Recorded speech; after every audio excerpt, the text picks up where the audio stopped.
কত দূর হলো রান্না? এই যে বাবু হয়ে গেছে, এই যে ফ্রাইড রাইসটা হয়ে এসছে বন্ধুরা। এবার এই সব ভাজার মধ্যে বাবা বড় দুবেলা করেছো না?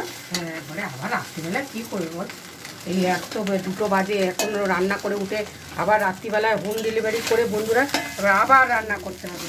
চিকেনটা আলুটা একটু শক্ত আছে, নতুন আলু তো, আলু সেদ্ধ হতে হতে ঝোলটা টেনে যাবে, আলুটা সেদ্ধ হতে হতে ঝোলটা টেনে যাবে। সেই জন্য আমি স্নানে যাবো, আমি তার আগে এই ভাতটাকে নাড়াচাড়া করে তারপরে আমি স্নানে যাবো, তারপরে এসে খেতে যাবো। তাহলে আমিও কি স্নানটা করে আসি? হ্যাঁ হ্যাঁ, তুমি করে আসো, তারপরে আমি যাচ্ছি, আর একটু বাকি আছে।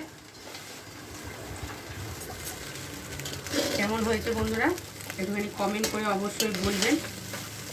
এটা হচ্ছে সেই লাল গাজরগুলো, এই হলুদ গাজরগুলো যেই দোকানে গেছিলাম সেই দোকানে পাইনি, আজকে ছিল না ওনার সাথে, লাল গাজরটাই ছিল, এটাই এনেছি।